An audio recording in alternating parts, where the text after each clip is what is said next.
Hello. Hello. And we are live on YouTube. Awesome. All right. Well, everyone, welcome to our reading of Star Trek DS9 Past Tense Part 1. It's a two-parter. We'll get through half of it today. And we have a lovely cast introduced to you tonight. They're all super excited, I can tell. And we'll just go through and do some brief introductions as to who they are, their pronouns, where they are, and who they are playing tonight. And briefly, and I mean that briefly, your favorite Star Trek character. So just the name, I don't need details. All right, if you have one. We'll go ahead here with player one, which would be Simon. Oh God, what's the criteria again? Your favorite Star Trek character. Doesn't have to be a regular character. Could just be a walk-on part two.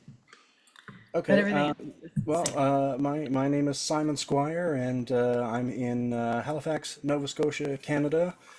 And I today am going to be playing Commander Benjamin Sisko. My favorite Star Trek character is is actually Miles O'Brien, because I find he's the most realistic character out of the bunch, and I'm saying that having served in the military with chiefs that act and sound like him. Cool. All right, we will jump down to player two, which I believe is Heather.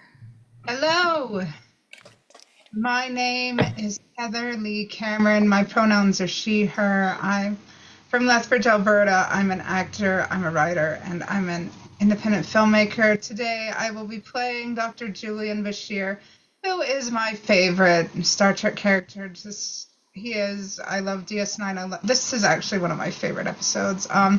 You can find me on social media and all my work on Heather Lee Cameron on Instagram, Heather Lee Freelancer on Facebook, and The Storm and Latter-day Saint on YouTube. And I've got a ton of work, been doing acting for a ton of years, and I would love to keep doing it for a ton more years. And I'm so happy to be playing Julian because he's amazing. He doesn't get enough kudos for his part in the series, and I just think he's great, and I'm so grateful that I got to play this part. Awesome. All right, let's jump down to player three. Is that Mika, I believe? Oh, no, Aubrey, sorry.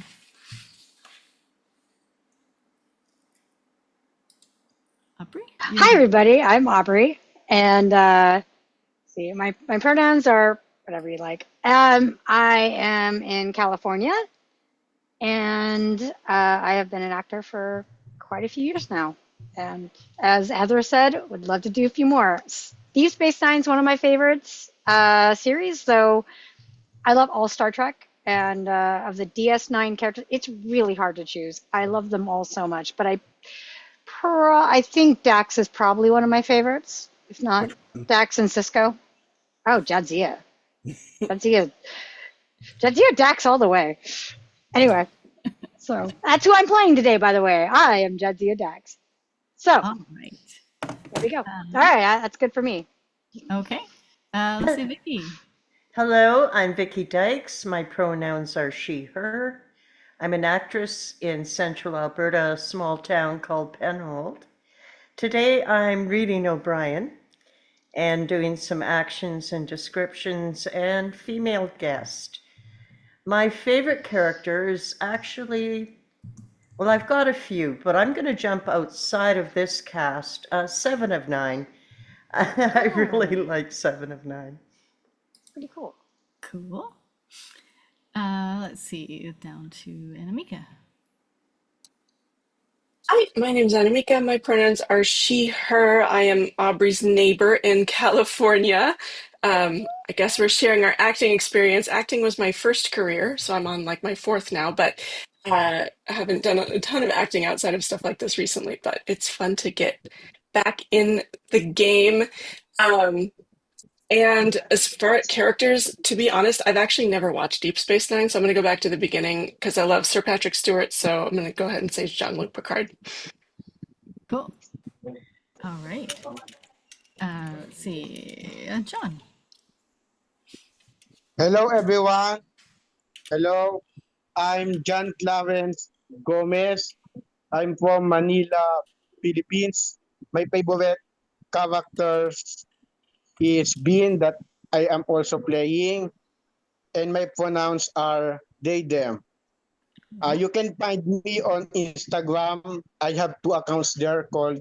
I have two accounts on Instagram that you should follow. It is JC Gomez official and my official podcast page called the JC Gomez Show. You should follow it on Instagram. Please follow my two accounts. JC Gomez official and my podcast the the JC Gomez Show. That's it. All right. Haley. Hello, everyone. My name is Haley Bayermeister. I am coming at you from the good old city of Houston, Texas. Sometimes good old city of Houston, Texas. I am so happy to be back. My favorite Star Trek character, I like to go with good old Spock, but I do also, I just love like the makeup and any trippy looking character is kind of my favorite. That's all, I don't know. And what am I missing? Oh, you can find me at Haley Elizabeth on Facebook, or if you type in Haley Bayermeister, which I should have listed. It's hard to spell. You can find me on a lot of things on YouTube. I love doing Zooms, Shakespeare galore. I get to a lot of stuff. Right now with theater, I just finished assistant directing Private Lives in my local, like an outside city of Houston, which was really cool, by Noel Coward. And just recently I got cast as Fruma Sarah in Fiddler on the Roof, which I'm nervous about, but it'll be cool. I've never done that musical, but yeah, that's it. Excited for the read. You are playing Quark and Webb today. Oh my gosh, I'm playing Quark, and I am playing Webb, who is, I think, a person that lives in the district, and he's like past tense. It's an interesting role, yeah. And then also Lee, who is yes. All right. So you jumped down to Jacob. Hello, I'm Jacob Patrick, hailing from Los Angeles, California. Tonight I'll be reading the roles of Odo, Bernardo, some action description, BC, and a male guest. Favorite character? I think it's awesome how all of our favorite characters, no one said the same thing, just showing how like amazing Star Trek is and how expansive it is. Everyone has different favorite characters. Amazing. So mine is Data from Next Generation. So that's it. Yeah. I have something to say real quick. This is just my favorite character from Deep Space Nine. I have many favorite characters that span all the series. Just have to put that out there. I was just literally saying for Deep Like, Space as someone Nine. who's written a paper on IDIC and compared it to my life as a neurodivergent person, I too have many favorite characters because of their divergencies and differences. But Julian is one of my favorite because, even though he underwent a lot of changes, he still kept who he was, and his neurodivergency is part of who he is. So that's why I'm so damn impressed with him. Heather, And I'm not ashamed to say it. are you wearing a TOS medical shirt?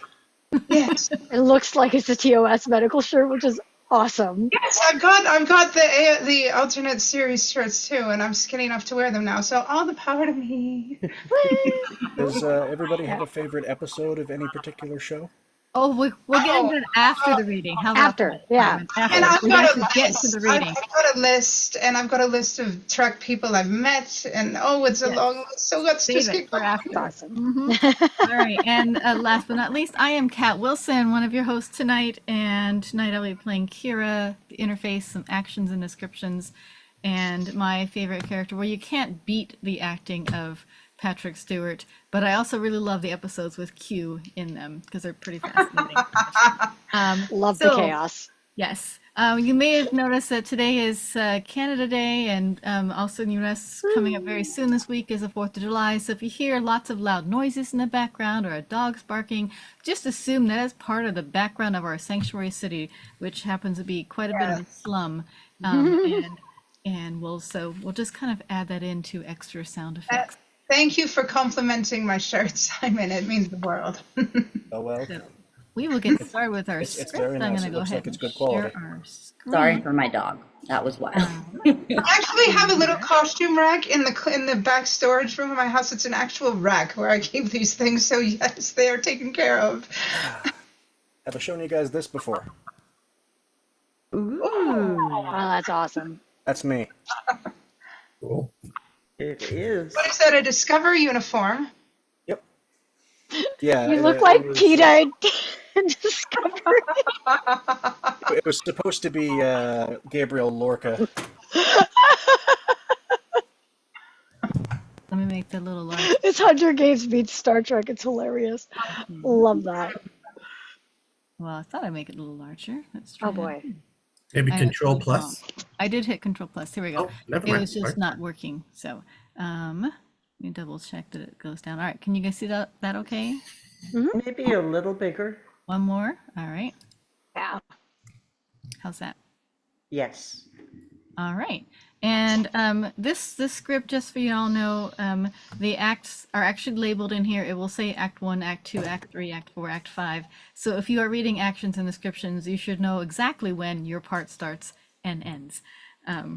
So Act 1, action descriptions will be Haley. So she'll go ahead and start us off, and then we'll jump into Act. Well, I think I'm the teaser, though. But you are the teaser, I was gonna Anamika. say, Yes, I thank you. Yeah. So Anamika is going to start us off, and then we'll jump to Haley when we get to Act 1. And Cold and Distant Stars. What is that? The go. working title? I think that is. The Cold and Distant Stars, FKA. I'm not sure what FKA stands for, but possibly. All right. Whenever you're ready, Anamika, we'll go ahead and go. Star Trek Deep Space Nine, Past Tense Part 1, FKA, Cold and Distant Stars. Story by Ira Stephen Bear and Robert Hewitt Wolfe. Teleplay by Robert Hewitt Wolfe, directed by Reza Badi. Do we read all of this too? Writing credits may not be final, should not be used for publicity or advertising purposes without appreciating with the legal department. Awesome. Fade in. Exterior space, optical. The Defiant enters orbit around Earth. Commander's Log, Stardate 48481.2. My senior staff and I have been asked to address the annual Starfleet Symposium on of the current situation in the Gamma Quadrant. I'm looking forward to the opportunity and to visiting my sister in Portland. Interior Defiant Bridge. Cisco, Kira, O'Brien, Dax, Bashir, and Odo are on the bridge of the Defiant. Dax is at the helm, Cisco is in the command chair. The other crew members are scattered about the bridge along with ND. Entering Earth orbit. Include main viewer optical, which now displays a view of the Earth from space. Cisco gets up out of his chair and looks at the globe appreciatively. Now there's something I never get tired of looking at. If you ask me, the seas could be a little more purple. Funny, I was thinking they weren't green enough. Oh, I guess it's true what they say. There's no place like home. No matter what the color the water is. Dax smiles in acknowledgement. O'Brien's panel beeps. Commander, I'm receiving an incoming emergency message. It's from DS9. On screen. New angle, optical, as the view of Earth is replaced by the face of Quark. Commander, I am glad to see you. Oh, this better be good, Quark. You're on an emergency channel. I just received a message from the Grand Nagus. He wanted me to remind you of the critical role he played in establishing contact with the Dominion.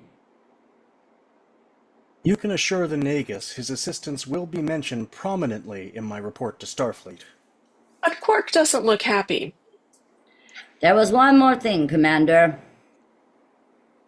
It seems the Nagus' nephew, Belongo, is currently being held by Starfleet authorities on Aldebaran 3. A slight misunderstanding, I'm sure. A misunderstanding the Nagus, no doubt, would like cleared up. I do owe him a favor.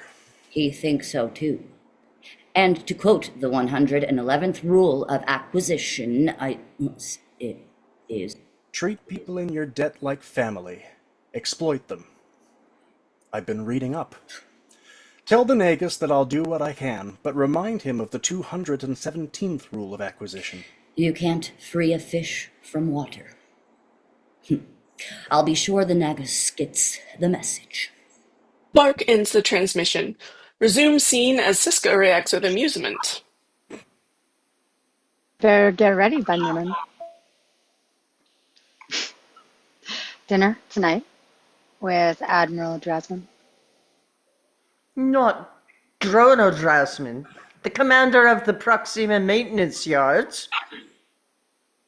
Cisco looks glum. He's not looking forward to this dinner. You're more than welcome to come along. The entire senior staff was invited. Full dress uniforms, fine table linens, and a different fork for every course. Oh, thanks, but no thanks. That's why I stayed an enlisted man. No one expects us to show up for formal dinners. Major, Constable, care to join us? No thanks. I'd say this is strictly a Starfleet occasion. Bashir looks disappointed. He was hoping to spread the misery around a little. Interior Defiant transporter room.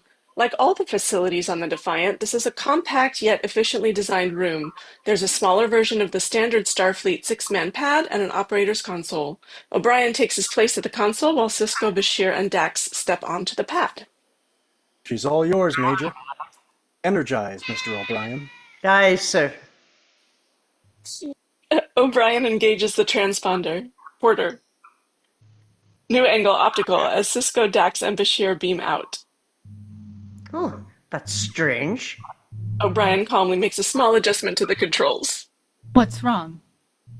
Nothing serious, just a power fluctuation in the annular confinement beam. Hold on. That's impossible. What happened? I stabilized the beam, but according to our sensors, they never materialized at their destination. They're just gone. And on Kira and O'Brien's worried expressions, we cut to exterior San Francisco Alley, day 1. Cisco is laying unconscious on a sidewalk. His comm badge is missing from his uniform, as are his insignia pips. Suddenly, he's prodded in the ribs by a high-tech police shotgun. These days, it would be cutting-edge technology, but by the early days of the 21st century, it's standard issue. New angle. As Cisco slowly regains consciousness to see a police officer, Vin, standing over him, poking him with the barrel of his shotgun. Vin is a sergeant with 20 years on the force, gruff and jaded.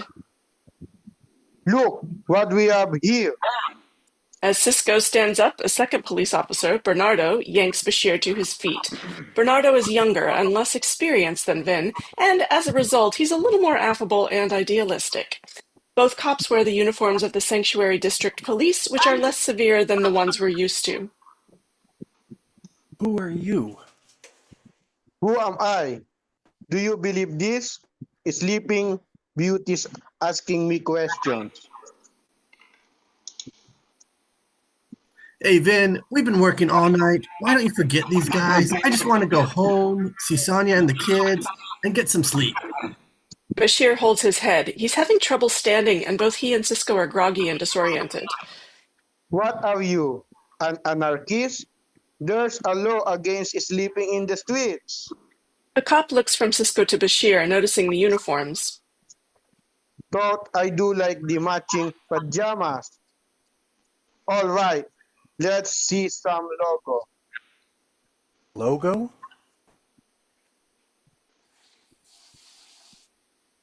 ID, identification, USC card, transit pass. Cisco looks around, trying to get his bearings. Where are we? What happened to Starfleet headquarters? Vin reacts to Bashir with disdain. Perfect. Just what we need. 2 more dims. Cisco finally realizes what's going on. Shotguns. Those uniforms. There's something familiar about them. Yeah, probably from the last time you were in a sanctuary district. Sanctuary District? What year is this? It's the same year as yesterday, 2024. Let's go. How do they find us? The 2 cops escort Cisco and Bashir out into exterior San Francisco Street, day 1. This is not the San Francisco of today. There are no cars on the street and no mailboxes. The businessmen and women on the street are wearing clothing similar to that of the 20th century, with enough small changes to let us know it's not our own time. We are somewhere in the early 21st century. As the cops escort Cisco and Bashir away, we pull back to reveal Dax, also unconscious, lying just out of view in a subway stairwell. Hold on her for a beat, then...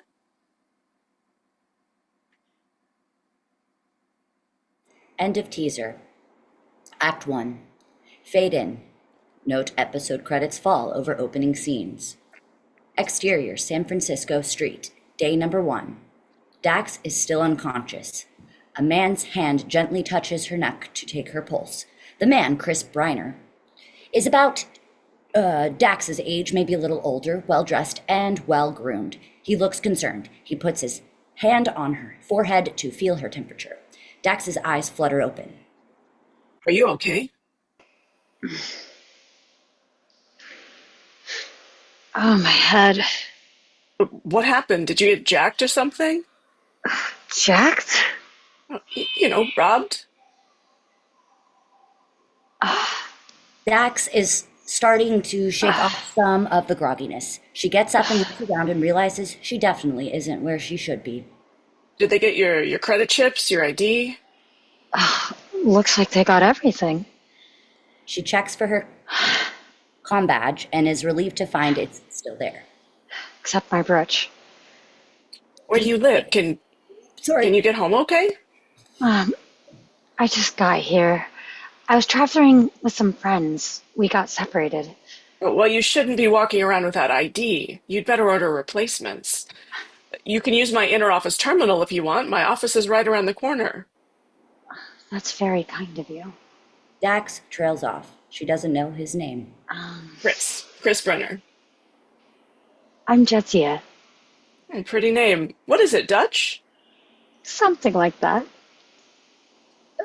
Thanks for the help. Don't mention it. It's not every day I get to rescue a damsel in distress. And as they walk away down the street. Interior, Defiant. Transporter room. O'Brien, an ND crew member, and an ND crew member are working on the transporter equipment. Check the Heisenberg compensators. I'll run a level 1 diagnostic of the pattern buffer, see if there's any kind of field imbalance. The ND nods and exits. O'Brien immediately begins running tests on the transporter controls. Kira enters. Chief, Any news from Starfleet? nothing good. As far as they can tell, Commander Cisco and the others never materialized in San Francisco. According to their sensors, our transporter signal disintegrated immediately after we began the beam-out sequence. Well, that doesn't agree with our records. The system log shows that the transport was completed successfully. They definitely materialized somewhere. Well, that's good news anyways. The question is, where? I wish I knew. Whatever the answer is, it's not in the log. The only thing unusual it recorded was a variance in the annular confinement beam. But you corrected for that. It was a simple adjustment.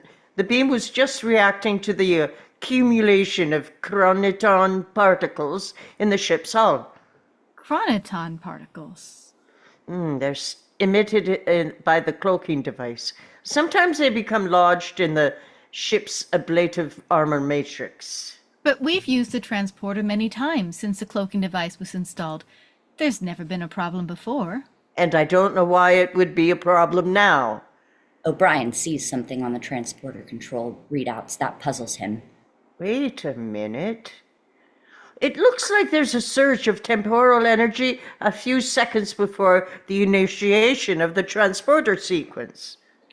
Tell me that's a clue? It's a clue, all right. I'm just not sure what it means yet. Exterior, San Francisco, Sanctuary District Gate, day number 1. Cisco and Bashir are now standing in front of an imposing wall that separates two areas of the city. Continued.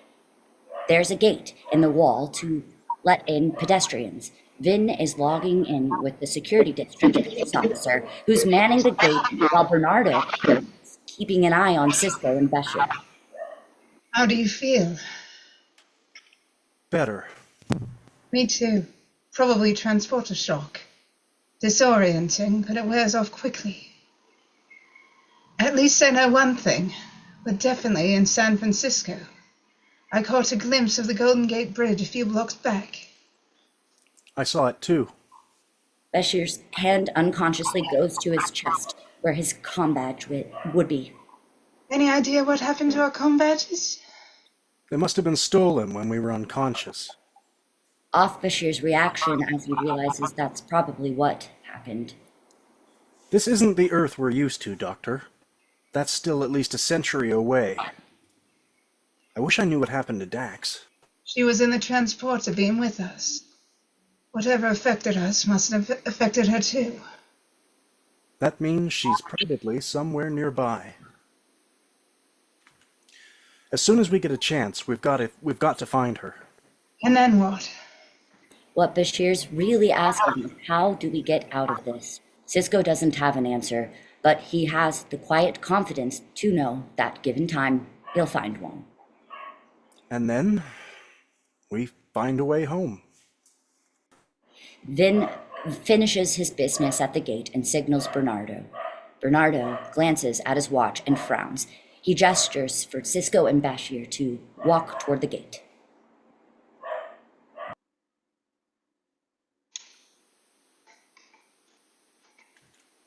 Bernardo.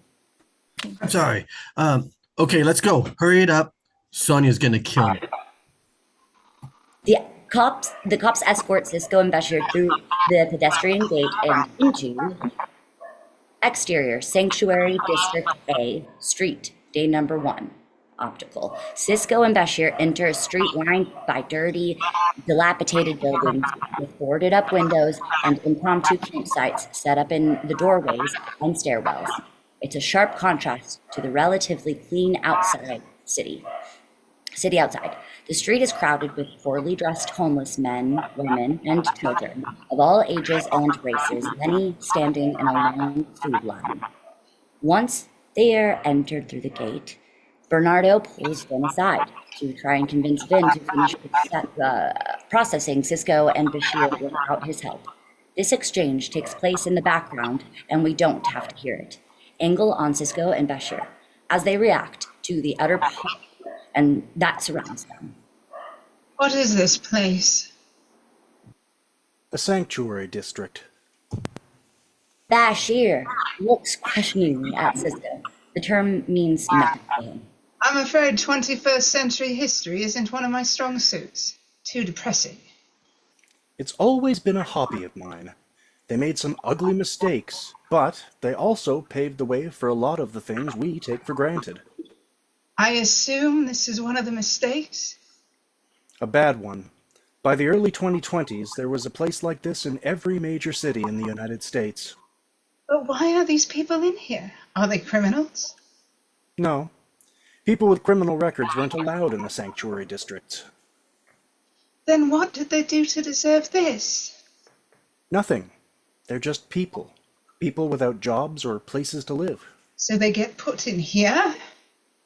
Welcome to the 21st century. Behind them, Bernardo finally wins the argument and exits, leaving Vin to take care of Cisco and Bashir. Shall we? Vin nudges Bashir with his shotgun and gestures down to the street. Cisco nods for him to cooperate, and the two of them walk with Vin into the streets of the sanctuary. And as they are swallowed up by the crowd of homeless men and women, we... End of Act 1. Fade out, end of Act 1. Act 2, fade in. Interior Chris's office, day number 1.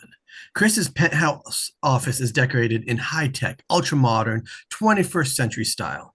There's a desk, a conference table, several plants, and $1 million view of the bay out the windows. There is a conscious absence of filing cabinets or papers of any kind. Instead, the desk and each position at the conference table is equipped with a video phone computer television that allows the user to access the interface. Include Dax, VPB, who's working at an additional interface terminal in the sitting area by the window. Several half-empty boxes of Chinese takeout are scattered around a nearby coffee table. Dax operates the computer by means of an electronic stylus, touching controls and the screen itself to enter commands, open files, etc. New angle as Chris enters the office. Sorry to keep you waiting. Were you able to order a new ID? Dax taps the last few commands with the stylus. Just finished. It took a little while to convince them I was who I was. They'll be expressing me a new transit pass and a couple of credit chips in a few hours. I asked them to send it here. I hope you don't mind. No problem. Thanks for letting me use your terminal and your account. Dax takes a credit chip out of the computer and hands it to Chris. Chris just smiles and takes the chip. He's staring at Dax's head. Glad I could help. You know, those are really unusual. You mean, oh, my tattoos. It's amazing work. Where'd you get them done? Japan? How'd you guess? I used to have one myself. A Maori tribal pattern all the way down my arm. Got it in high school, back in the 90s, just like everybody else. But I had to have it removed. You know how it is. To get the government contracts, you have to look just like the rest of the drones. Guess that makes me a sellout. Dax isn't following every word of this, but she gets the gist of it. Not necessarily. What kind of business do you do? You don't know?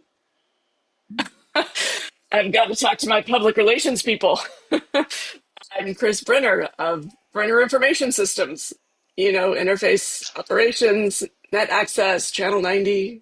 Dax can tell this is supposed to mean something, so she fakes familiarity. Oh, you're that Chris Brenner. Chris smiles. He's glad she knows who he is after all. So, what do you think? Am I a sellout or not? Probably, but I won't hold it against you. So, these friends you told me about, is there any way you can get a hold of them? I wish I could. Though Dax is trying to keep up a carefree front, this time the worry shows through. Interior Processing Center day number 1. We come in close on Cisco's hand as it is scanned by a Xerox machine-like computer scanner. Pull back to review Deep Space Nine past Cisco and Brasher. Cisco and Brasher. Getting the 21st century equivalent of fingerprints and mugshots. They're in the processing center, the administrative headquarters of the Sanctuary District A. It's a converted DMV office and is even more understaffed now than it was then. Other hand. Cisco holds out his other hand, then grabs it and uses the scanner to enter his prints into the computer. Include monitor of 21st century computer, very similar in design to the one in Briner's office. Right now, the monitor is displaying Cisco's handprints. Then enter some commands with his electronic stylus. The computer responds verbally with when it speaks, and it's with a different voice than the computers we're used to. It's more artificial sounding and possibly male. Welcome to SafeTech's fingerprint database. Your government discount has been accepted. Remember our new retinal scan services, now accessible on channel 178. Yeah. Save the commercial. Vin taps in a series of commands. We're sorry, but the fingerprints you have provided are not on record. No ID, no fingerprint records, no interface account. It's like you two don't exist. Since we don't exist, why not let us go? Let's see. You don't have any ID. You don't have any money. And you're both dressed like clowns. You figure it out. Vin takes out the 2 clipboards and attaches a stack of forms to each one. He hands them to Cisco and Bashir. Please fill out these forms. Answer all the questions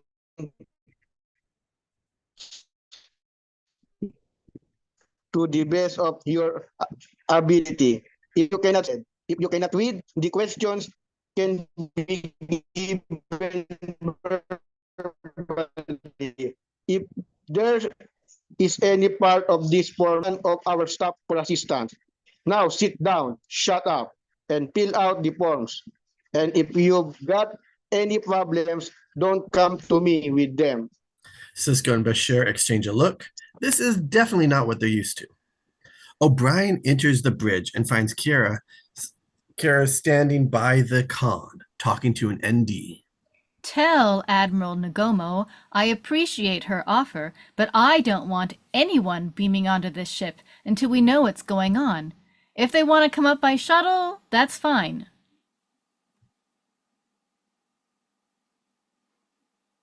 O'Brien. Is Vicky here? Vicky, you muted. Vicky, you muted? Major. Vicky, you're muted. Vicky, Alt A. Speakers might be muted as well, or headphones.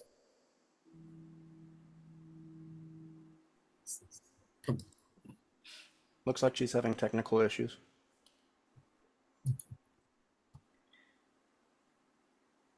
If you click on the window where the script is and type Alt and A at the same time, does your microphone come on?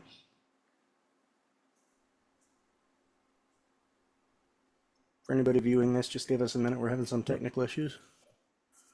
Or do you see, are you able to click the little microphone in the bottom left, Vicky? Is that still there? I got my mouse back. I just got my mouse back. Okay. Major? Kira turns toward O'Brien. I think I know what happened to Commander Cisco and the others. The temporal surge we detected was caused by the explosion of a microscopic singularity passing through this solar system. Somehow, the energy emitted by the singularity shifted the chronotron particles in our hull into a high state of temporal polarization. Which means what? Which means that the transporter beam was redirected when it passed through the polarized particles. Redirected where? Not where, when. The beam was redirected through time, not space. They arrived in San Francisco just like they were supposed to. But not when they were supposed to. How much time are we talking about? Days? Weeks? More like centuries. As Kira reacts to this, Cisco is sitting on a bench with several homeless men and women. All the other people in his area of the processing center seem to be mentally ill in some way or another. The bench is part of a line that stretches out the door. Cisco is waiting patiently, filling out some kind of form, but Bashir is at the front of the line complaining to Vin, who is still on duty. This is ridiculous. We've been waiting here for 3 hours and the line's barely moved at all. Vin cradles his shotgun in his arms and leans against the wall in a relaxed position. But in spite of his relaxed pose, he's a professional, constantly scanning the room for signs of trouble. I got one word for you, pal. Plenty of overtime. That's 3 words. Hey, for a dim, you're pretty smart. Now, get back in line. While Bashir and Vin are talking, something catches Cisco's eye. It's a digital wall calendar displaying the date, 8/30/24. Cisco looks at the calendar for a long beat, then looks outside. New angle as Bashir joins Cisco. Commander, these people are mentally ill. They need proper medical treatment.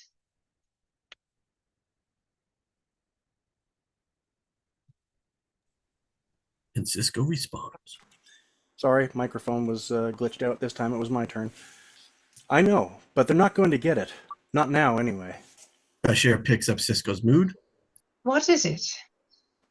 That calendar over there. It says today is August 30th, 2024. I'm not sure what you... Nope. Sorry. Can somebody scroll down? Ooh, too far. There we go. Ever hear of the Bell riots? Vaguely. Cisco nods. He wasn't really expecting Bashir to recognize the name. It was one of the most violent civil disturbances in American history, and it happened right here, San Francisco, Sanctuary District A, the first week of September, That's 2024. only a few days from now. Which means, if we don't get out of here soon, we're going to be caught right in And the as middle of Bashir it. reacts to Cisco's news, we fade out into Vac 2. Fade in, interior processing center continuous. Bashir looks around at all the people waiting in the processing center. So just how bad is this riot going to be, Commander? Bad. The Sanctuary residents will take over the district. Some of the guards will be taken hostage. In the end, the government will send in troops to restore order. Hundreds of Sanctuary residents will be killed. Hundreds. And there's nothing we can do to prevent it. It's a statement of fact, not a question. Bashir shakes his head grimly. Starfleet's temporal displacement policy may sound good in a classroom, but to know that hundreds of people are going to die and not be allowed to even try to save them. I sympathize, Doctor. But if it makes you feel any better, the riots will be one of the watershed events of the 21st century. Gabriel Bell will see to that. Well, The man they named the Bell riots after. He was one of the Sanctuary residents who will be guarding the hostages. The government troops will storm this place, based on rumors that the hostages have been killed. But, too far. But it'll turn out that the hostages were never harmed because of Gabriel Bell. In the end, Bell will sacrifice his own life to save them. He'll become a national hero. Outrage over his death and the death of the other residents will change public opinion about the sanctuaries. They'll be torn down, and the United States will finally begin correcting the social problems it had struggled with for over. all because of what's going to happen here in a few days. Which means, if we warn these people about what's coming, if we try to help them in any way, we risk altering a pivotal moment in history, and we can't let that happen. As much as he doesn't like it, Bashir knows Cisco is right. New angle. As Vin notices something off camera. Hey, I hate to break up this intimate conversation, but you're next. Interior Processing Center, Lee's cubicle. Day 1. Cisco and Bashir are being interviewed by a public health official in a small semi-private cubicle. Lee, the official, is well-meaning, but underpaid, undersupported, and overworked. Unlike Chris, she's still using paper. Her desk is covered with the stuff. Lee studies both of them. Is something wrong? Well, according to these forms, you're supposed to be DIMS. But you're not, are you? I hope you're not disappointed. Pleasantly surprised is more like it. I guess I owe you an apology.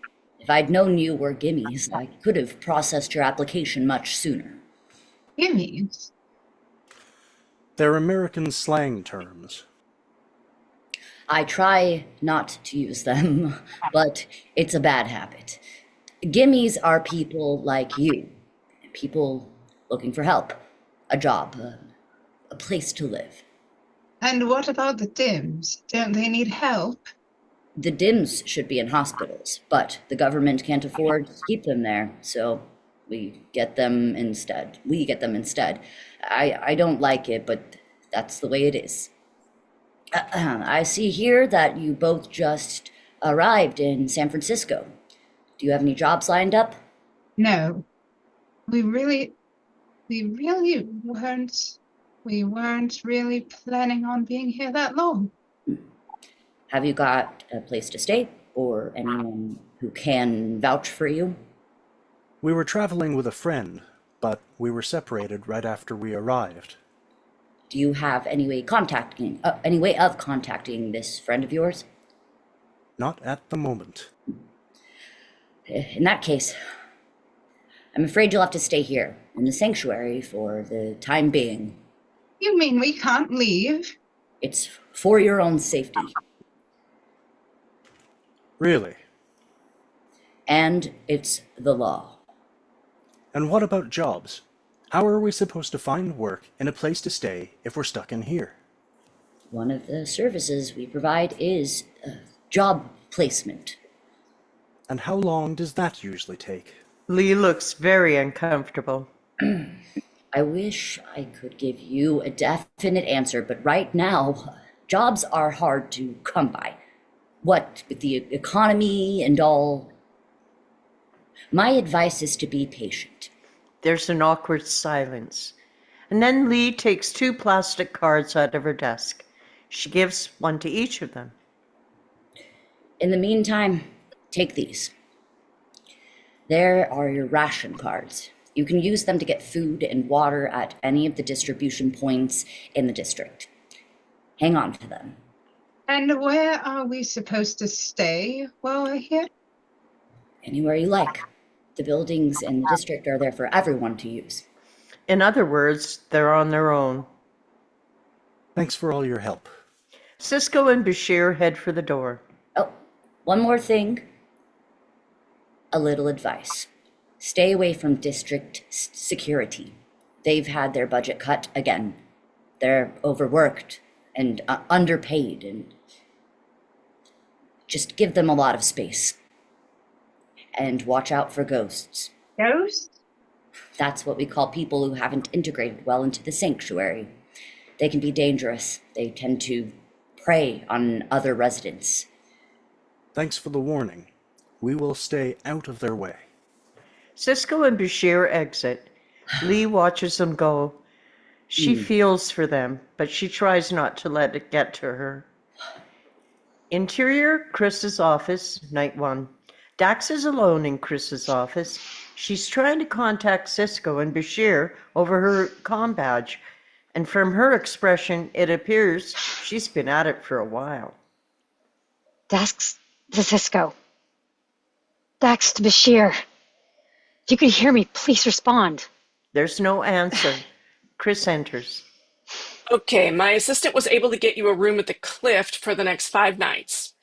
You didn't have to do that. I know, but I wanted to. So what are your plans? I still have to find my friends. Well, I hope you don't mind, but I had Britt do some checking. No one matching their descriptions has been admitted into any of the city's hospitals or trauma wards. That's good news. There's an awkward beat between them. Look, I'd like to know how this all turns out. I'm having a little get-together tomorrow here in the office. You're welcome to come if you want. You and your friends. I'd like that. Dax starts getting ready to leave. Well, good luck. Thanks. I could use it. Dax exit. Exterior Sanctuary District A apartment building, night 1. Cisco and Bashir walk up the stairs towards a tenement-style apartment building. Their way is blocked at the top of the stairs by 3 burly-looking homeless men. These are Jimmys, people just trying to protect their families and friends inside the building. You can come in here. We're just looking for some place to sleep. Look someplace else. From Bashir's expression, it's evident they've run into this response more than once today. Let me guess. This building's full. Sorry. Bashir looks back at Cisco. He doesn't want to back down, but he knows he shouldn't push it. New angle. As the two of them head off down the street together, the street is poorly lit and poorly maintained. People are sleeping in doorways, stairwells, any place they can find shelter from the cold. They walk by several people camped in a doorway. One of them, an African American about Cisco's size and age, nods a wordless greeting. Though there's no way they can know it, this is Gabriel Bell. Every building we go to, it's the same story. They can't all be full. Don't be so sure. One of the main complaints against the sanctuary districts was overcrowding. It got to the point where they didn't care how many people were in there. They just wanted to keep them out of sight.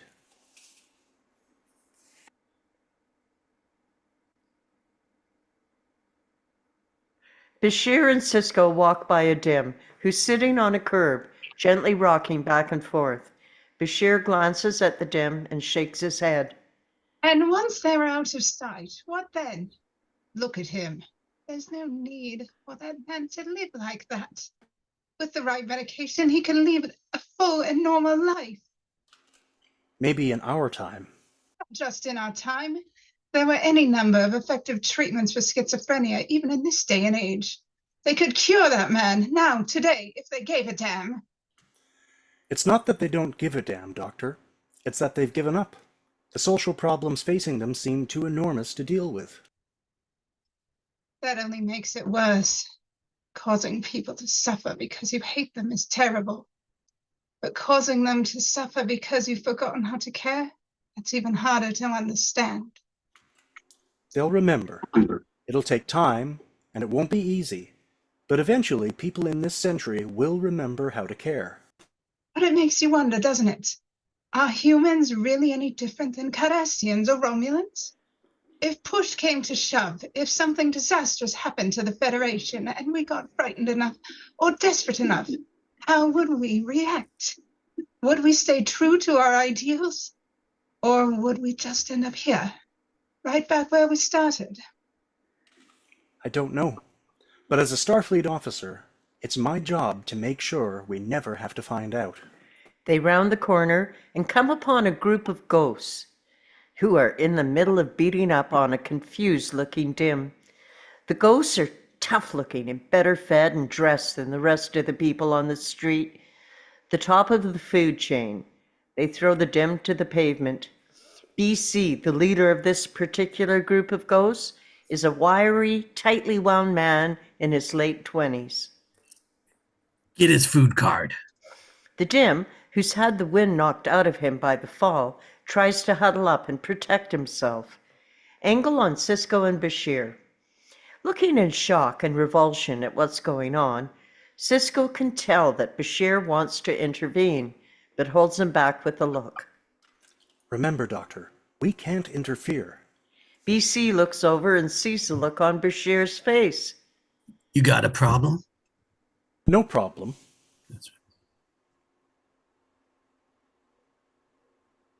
Oh, you look upset. If we've offended you in any way, please tell us so we can be sure not to do it again. Don't worry about us. We're new here. I never would have guessed. Let me be the first to welcome you. He tips his hat. Would you like a piece of this? No, thanks. Gimme's, no sense of fun. We're just looking for a place to sleep. In that case, you better look somewhere else, new boy. You heard him. Let's go. Cisco and Bashir back away. Enjoy your stay. In a few days, you'll feel right at home. One of the other ghosts rummages through the dim's clothing, takes his food card. The street scene is eerie and nightmarish, and despite the dim's whimpers, no one moves to help him. Fade out. End of Act 3.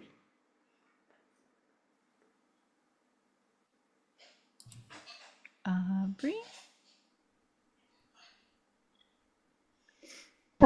Interior Defiant Bridge. O'Brien is at the engineering station, briefing Kira and Odo on a possible way to retrieve Cisco, Dax, and Bashir. So, in theory, we should be able to travel into the past by focusing the transporter beam through the polarized coordination particles? The problem is, we don't know where in time Cisco and the others are. I've narrowed it down to a dozen different possibilities, but we only have enough polarized chronotons to make 5 or 6 attempts. We'll have to take our chances. Pick the most likely time periods and send in a team with tricorders to find them. The hard part will be finding a couple of volunteers crazy enough to risk getting lost in time to do the job. O'Brien looks at Kira. I think I know some likely candidates. Odo looks back and forth between the two of them. Exterior, Sanctuary District A, Day 2. Bashir's asleep on the sidewalk, huddled up against the wall. Cisco gently shakes his shoulder and wakes him up.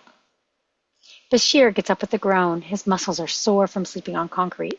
Both of them look like they could use a shave, a shower, and a clean uniform. If we get home, I promise not to complain about the station's Cardassian beds ever again. Bashir looks around. The streets are deserted except for a scattering of dims. Where is everybody? In the food lines, waiting for breakfast. It's not much to look at, but it's better than nothing. Bashir looks at Bashir looks at the eggs. There's no fork on the plate. Oh yeah, sorry. They were out of utensils. And napkins. Ah, why am I not surprised? He begins eating the eggs with his fingers. So, when you're done eating, I think we should try to get up on the roof of one of those buildings. I want a better look at this place. Do you think there's a way out? If there is, we'll find it. Exterior Sanctuary District A, apartment building, day 2. Cisco and Bashir return to the building where they were turned away the night before. There's a new group of guards on the stairs, but the guards from the night before are sitting nearby, eating their breakfast. The head stairway guard spots Cisco and Bashir approaching the building. Not to you again. I told you, we don't have any room.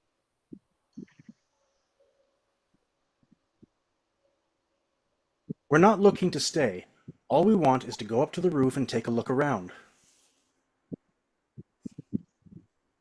It doesn't matter what you want. You can come in. We've got to protect what's ours.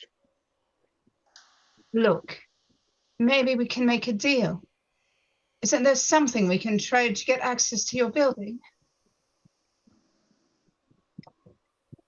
I don't know. What do you have to offer? There's a beat as Cisco and Bashir realize they don't really have anything. That's what I thought. Maybe you should try another build.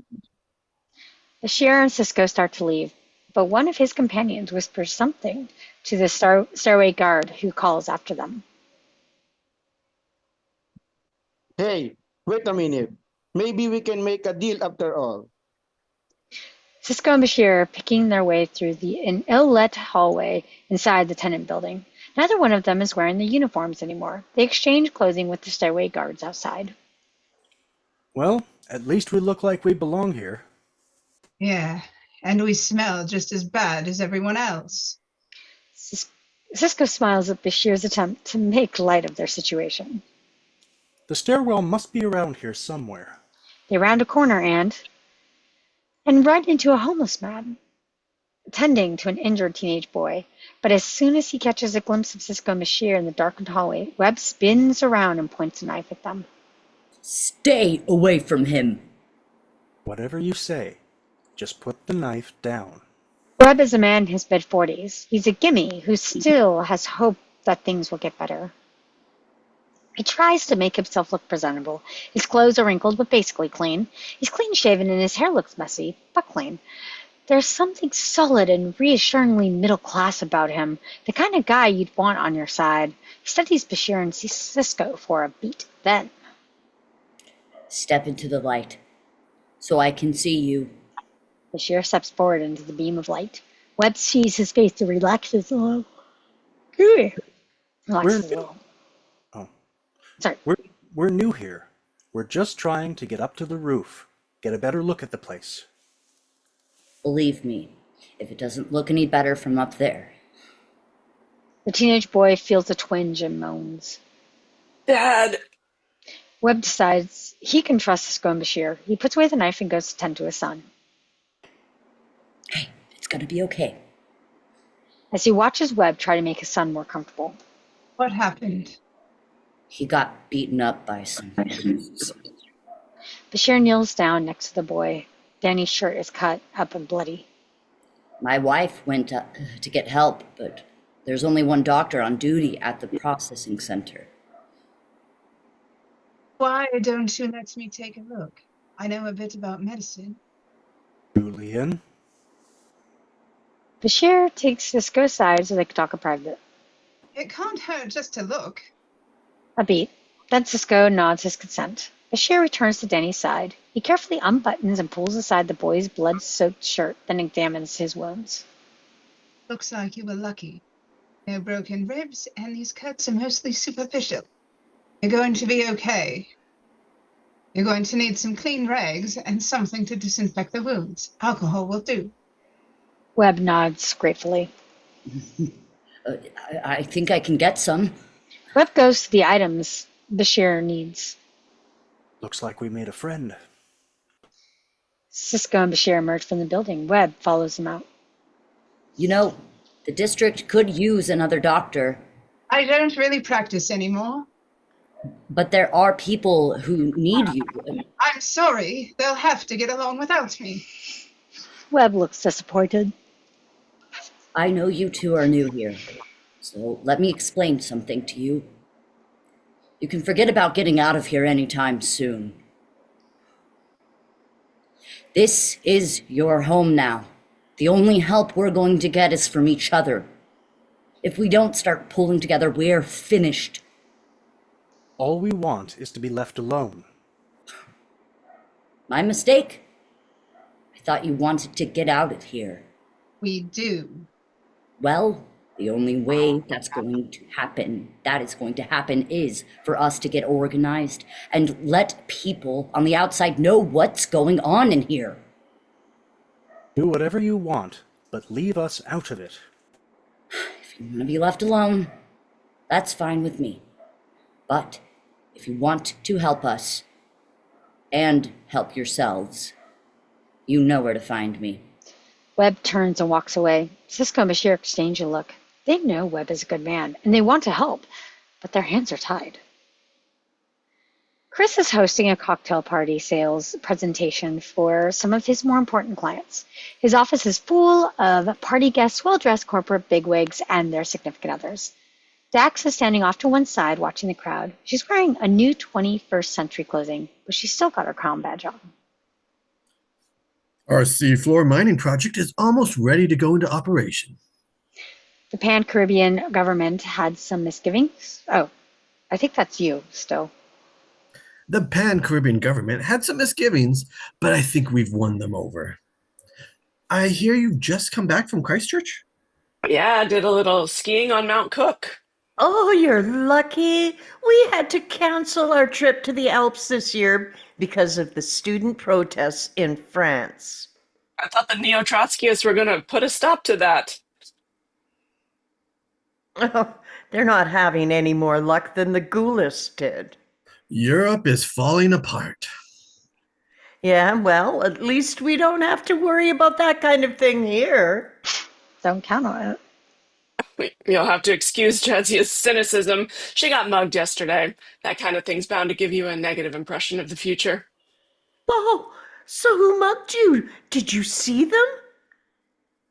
Doesn't really matter. Oh, sorry, Dax shakes her head. It doesn't really matter. I'm just glad I wasn't hurt. Whoever it was did a thorough job. They took everything she had, even her ID. Really? Everything? Dax nods. Chris came to my rescue. He let me use his computer to get a replacement ID. You're lucky the police didn't find you first. If they'd caught you on the street without ID, you might have ended up in Sanctuary District. I thought they stopped doing that. Why would they? It's the only way to keep those people off the streets. During the above exchange, Dax takes Chris's arm. Excuse us for just a minute. The guests nod politely and Dax leads Chris away. As they talk in private, is that true? What? About taking people without ID to the sanctuary district? Of course, why? I still haven't found my friends. When you think they might be in a sanctuary district? It's possible. If you haven't found me, I might have wound up in one. Can we check to see if they're inside? That might take some doing. Sanctuary district records aren't posted on the net. But maybe I can pull in a few favors. Dax smiled at him. Cisco and Bashir are in line for food with a number of other district residents. Both of them look cold, hungry, and miserable. And I thought the Replimat lines were bad. By the time we get dinner, it'll be time for breakfast. Ugh, sorry. Bashir looks down the line, which bends around a corner not far from them. You'd think before they locked thousands of people into a 20-square block area, they'd give some thought to how they're all supposed to stay fed. I'll go see how much longer the line is. Close on Bashir. As Cisco goes to check on dinner, Bashir warms his hand on one of the several trash can fires scattered around the line. A group of ghosts approach him from behind. It's BC and his friends. Hey, gimme. Bashir, who has no idea they're talking to him, continues warming his hands. BC grabs him by the shoulder and turns him around. I'm talking to you, gimme. Bashir looks down at BC's hand on his shoulder. Let me see your food card. What for? Because I said so. But before Bashir can decide whether or not to cooperate, who has returned? Oh, include Cisco, who has returned from his scouting expedition. Let him go. BC and his men turn towards Cisco. What? I said, let him go. Well, when you put it that way. As BC releases Bashir, then spins a bunch of Cisco, Bashir goes to Cisco's defense, and soon the two of them are fighting BC and four of his ghost flunkies. The crowd in the line scatters, though Cisco and Bashir are far better fighters than BC and his men had anticipated. Numbers tell, and Cisco and Bashir are soon in trouble. But to everyone's surprise, one of the bystanders weighs in on Cisco and Bashir's side, decking a ghost who's trying to strangle Bashir. It's Gabriel Bell. Leave them alone.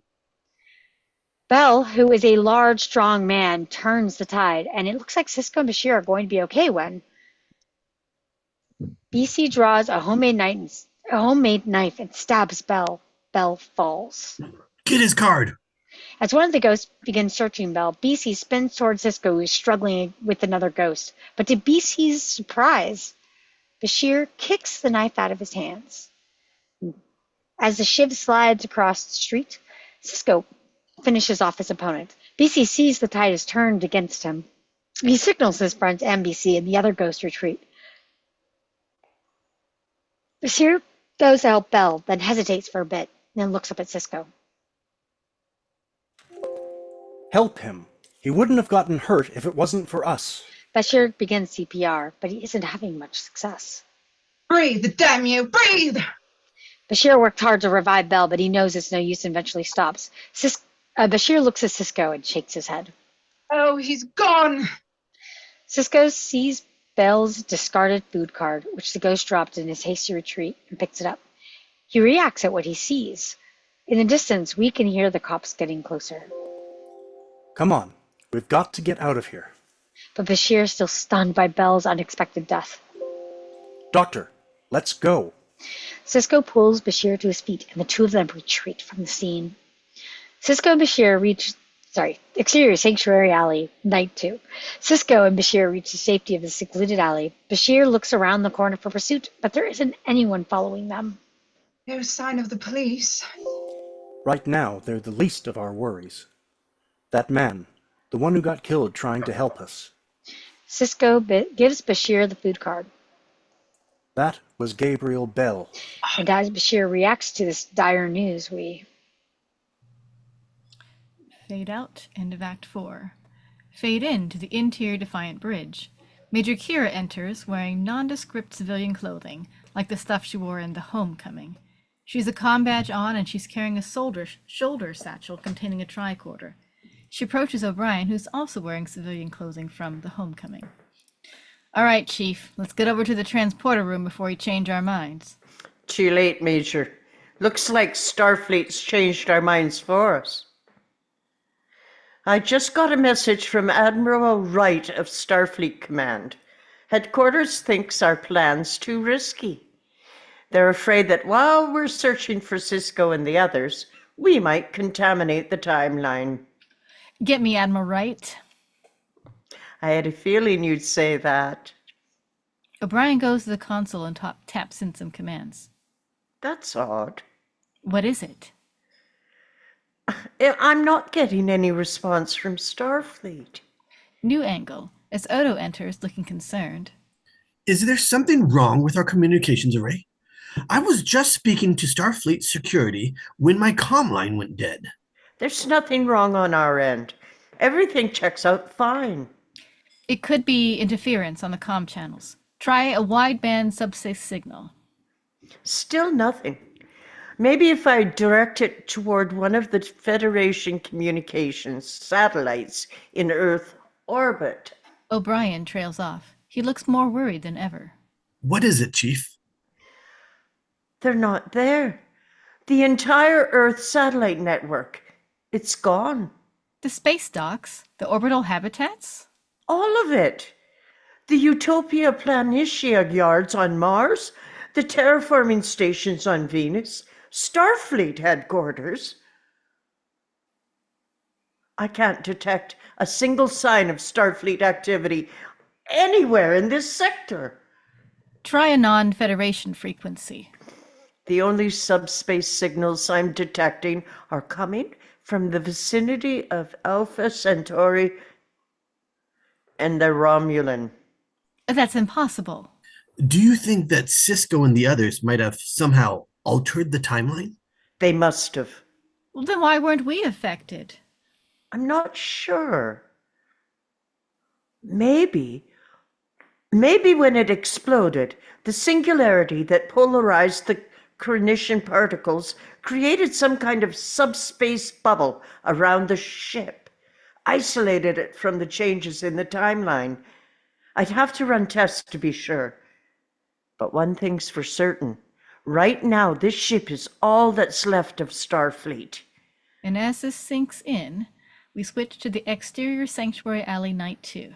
As before, Cisco and Bashir struggle with the repercussions of Bell's death. If I could have gotten him to a hospital or even had a medical kit, I might have been able to save him. You did all you could, Doctor. But it wasn't enough, was it? A good man died today because of us. And what about the hostages? What's going to happen to them? Without Bell, there's a good chance those hostages are going to die. And if that happens, who knows how it'll affect the future? Cisco, who's been thoughtful throughout the scene, comes to a decision. We have to save them. Whatever it takes, we have to make sure those hostages survive. Bashir nods. He's with Cisco all the way. Interior apartment building, day number 3. It's the next morning. Cisco and Bashir are talking to Webb. We join them in mid-conversation. I thought you didn't want to get involved. We changed our minds. Webb takes their measure for a beat, and then... Glad to hear it. We can use all the help we can get. This place is about to explode. Most of us agreed to live here because they promised us jobs. I don't know about you, but I haven't been on any job interviews lately. And neither has anyone else. They've forgotten all about us.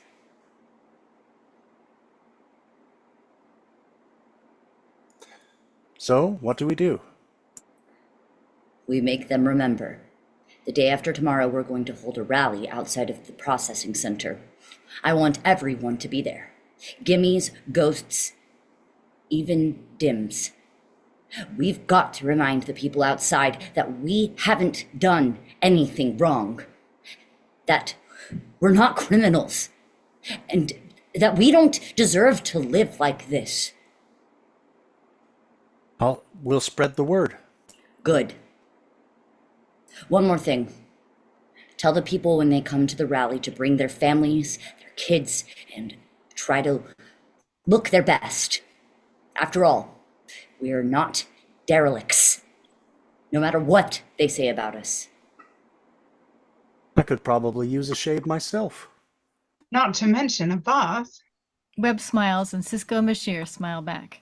Interior Chris's office, day number 3. Chris enters. Dax is waiting. You were right. Your friends are in Sanctuary District A. Where can we get them out? It might not be that easy. First, the Sanctuary personnel have to find them. There are something like 10,000 people in there. Did they say how long it will take? They're not sure, but don't worry, your friends are fine. That's the whole point of the Sanctuary, to give people in trouble food and a place to stay. Dax looks troubled. If that's all it's for, then why is there a wall around it? That's one question Chris doesn't have an answer for. Exterior, Sanctuary Street, night number 3. Bashir and Cisco are walking through the street, talking to the other district residents. Both Bashir and Cisco have managed to shave and clean up their clothing a little. 2 days in front of the processing center. Spread the word. The gimme nods and walks away. Cisco is nearby talking to a woman in her family. Please try and be there, and tell everyone you know. Cisco and Bashir join up. Oh, we must have talked to 500 people today. That leaves about 9,000 to go. Just then, we hear an outburst of noise, yelling, scattered gunshots, and the sound of breaking glass. New angle. Bashir and Cisco barely have time to exchange a look when suddenly the street, which a moment ago had been quiet, is suddenly flooded with people running helter-skelter. Danny, Webb's son, comes running down the street. He looks scared. Cisco catches him. Whoa, slow down. What's going on? One of the guards got into a fight with the dim. Everyone's going crazy. I gotta find my dad. Danny runs off into the crowd. Cisco looks over to Bashir. Exterior, outside the processing center, night number 3. Cisco and Bashir struggle to get through the crowd of people, most of whom are just trying to get to safety. Not far away, a bunch of residents are beating up a guard. It's Bernardo. One of the attackers grabs Bernardo's shotgun and runs off past Cisco. Cisco wrestles the shotgun away from the attacker. He pumps the shotgun and fires down into a burning trash can. The noise scares the people beating up Bernardo, and they scatter. New angle. Cisco marches over and grabs Bernardo by the collar. Come on! We've got to get you off the street! Bernardo is too dazed to even know what's happening. Cisco and Bashir help Bernardo stagger into the interior of the processing center, night number 3. BC and several other ghosts and gimmies have taken over the center.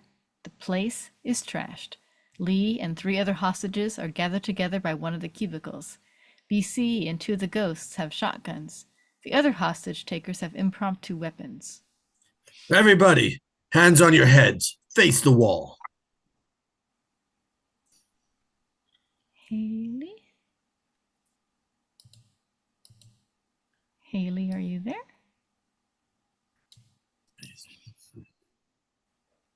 You can't do this. I can do whatever I want.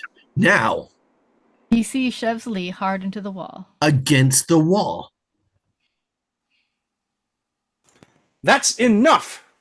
New angle. Cisco enters, followed by Bashir, who's supporting Bernardo. Distracted, BC turns his attention away from the hostages and looks at Cisco. The fact that Cisco has a shotgun isn't lost on BC. Look who's here. Way to show initiative, new boy. Throw him back there with the rest of our guests.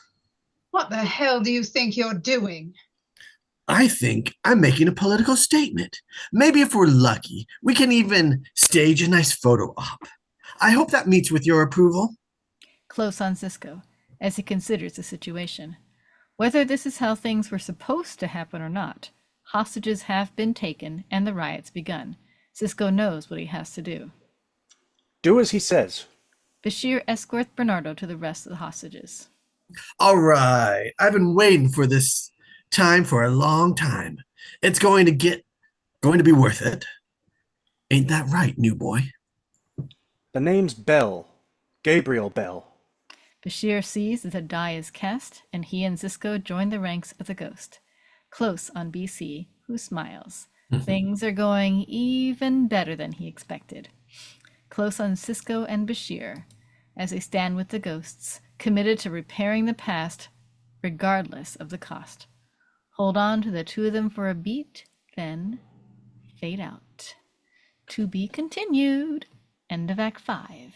The end. Bum, bum, bum, bum. Yay! Bravo. Fantastic, Great guys. That job, was awesome. everyone. You did a great job. Yes. Everyone did a great job. Everybody did a great job. Everybody did do a great job. Yes. That was consistent. Don, you've been practicing. Your delivery's getting better. Yes. Thank you. Good I job. actually watched this to study a bit before we did showtime, so I should It have was done that, but very I was binging Criminal Minds. It's on Netflix if you want to watch part 2. Oh, it is. I already found it on Paramount Plus, and I'm like, I don't have that. I have both. I am watching Criminal Minds as well. Is it Yeah, Evolution you're watching, yeah. Simon? I'm watching the second season of Evolution. Yeah, it's pretty awesome. I think I'm on that one. Is it Anyway, involving? this episode is amazing. Part 2's even better. I know part 2 is even better. I guess Even you have has to more turn in humor next with week. Dead. Yeah, I guess so. Well, not quite next week, but it might Oh, be the 2 week weeks. after. Yes, 2 weeks, just because I'm not available next week.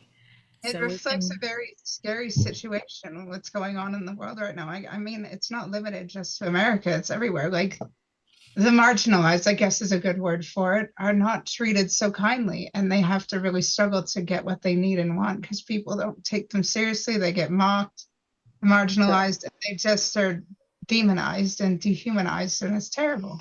God forbid is. people be allowed to live their lives in peace. How dare they? Yeah, like LA parks are being cleared out now. They put certain things like up on benches for them to not sit on. Like, I don't know, or sit. Yeah, it's kind of really messed up. The homeless is treated like trash, yeah. And sometimes you're Well, in those circumstances. well, and they try to make it seem like the homeless are just people who are mentally ill or can't, they're just lazy or whatever, but they're not. They're just, a lot of them have jobs. A lot of them are working full time. They're It's trying, really yeah. awful. Or trying Living to. is not cheap. Living is not cheap. Yeah, it's the same out here. A lot of people I know have to work 2 or 3 jobs just to afford 1 month's rent. Hmm. Crazy. And It's awful. it makes me also, the episode makes me think of, like, they nickname them the DIMS, but people with disabilities, with mental illnesses, they're treated like trash. They're just expected to sit and do nothing and really just hide from society because society just wants to pretend they don't exist. And that's terrible. Like, people with disabilities are still very much people, and we need to all remember that. And on a personal note, as someone who's been demonized for existing with a disability, it's painful. We should do more to treat each other like we're human beings and worthy of love, you know? Yeah, Yeah. I agree with that. I think it's scary that this was made into 1994, Mhm. And set in 2024. 2024, and how close it is to real life. It's amazing Yeah. how Maybe much it's they like got 2 years right. early. Just kidding. Yeah, Oh, probably. But yeah, it's really quite scary. yeah. It's Um, quite amazing how Star Trek and The Simpsons, it's so prophetic. It's, hmm It's like other shows too, yeah, that predict certain. It's like, but Star Trek's very, very smart Yeah. for it. I mean, wow, right? So many people now who complain that Star Trek is too woke, but it's been like that since the 60s. yeah. It's not woke. People aren't ready to embrace new and diverse ideas. Even now in 2025, I have to say that, but it's true. People are afraid of what they don't easily understand, and they choose to outright hate it and persecute it rather than learn to love it or the people that they don't easily understand. And that really needs to change. It's 2025. I mean, humanity is going to continue to change and evolve, and we need to all let go of our antiquated beliefs, whatever they may be, and just focus on what we have in common and not focus on our differences. One thing I find really funny about the people who complain that everything is woke, they're also the same people who a few years ago were saying, "Wake up, sheeple." mm, Wake or sleep, pick one. yeah, I actually had a Alexander Bell for president. Nice. I find it interesting It's- too. You got the classic boy. dystopian novel of like 1984, right? George Orwell, Mm-hmm. written in it was written 36 years prior to 1984, and we are more than 36 years past 1984, and it still could have been It's written like the today. playbook. Right. It's like the Republican playbook. Uh-huh. Yeah. What shall we So, do Animal next? Let's Farm. read another. I mean, the governments are just, they're trying to get by. We're all trying to get by, but we're focusing too much on our differences and what each of us has wrong with us and each other. We should really focus on what we have right within each other and ourselves and use our abilities and our talents to help make the world a better place instead of dividing it with our hate and our indifference and our fear. Because that's why people are acting out at each other, is because of fear. Fear against what they don't easily understand and can't bring themselves to love, because we lack patience. We're tired, but we shouldn't be taking that out on ourselves or other people. We should just get a little rest and work on making the world better instead of kind of contributing to its destruction with our fears and our decision to behave indifferently. Yep. And they're also lied to by people they believe they can trust. So Mm-hmm. Yeah, and apathy is a huge problem right now too. Do you need a hug? Yeah. I was about to say something. Not to get dark and political, but I know. that was At first I was saying, like, we fun. shouldn't get political, but this is absolutely political. The series Yeah. episode. Sorry, go ahead. Somebody was Billy. calling a person a domestic violence the police into the domestic violence just today, and they got ice called on them. So that's also just like really freaking me out. Like you're calling for help and then your papers are being checked is really dark. I know that's way political, but that's just my opinion. I think that's really fucked up. Oh, that's exactly the beginning of where Cisco and Bashir were taken. They were scooped up off the street without much of an explanation as to why, and they were stuffed in basically a camp. Totally. Yeah. That is right. Let's get dark. It was a basic camp for people who didn't fit society's criteria. Yeah, I don't know who chose this episode, but good choice. Yeah. Oh wait, I think Kat. I gave Kat the different This- scripts, but I think I was like kind of rooting for this one. I knew So it was Kat you, chose it. Aubrey. I knew it. Good choice. Well, I Star think Trek this has was the- been political since its inception. I mean, I know it's really funny when people are like, "That's not my Star Trek. It's too woke," and I'm like, "What are you talking always- about? It's been that way since 1966." I mean, obviously in the original series, all the bad guys, the stuff that's going on with, any enemies per se, is just using science fiction characters for groups of people that could be existing on planet Earth, in the 60s. You've got Sure. all sorts of possible political enemies, Russians, Germans, etc., back in the 1960s that were kind of negative, and they're just putting an alien makeup on, but the stories are exactly the same. As could have been just different groups of people as opposed to different species of Right. individuals. It being like America, like San Francisco, like there's episodes on the whole entire different planets, right? And yeah, this one specifically being like Earth. It's pretty weird, yeah. Yeah. This is making me think of if I'm talking too much, sorry, but this is absolutely making the whole talk about education and learning. It's making me think of an interview I did recently about being an actor and a writer, entertainer with a disability that's available on YouTube.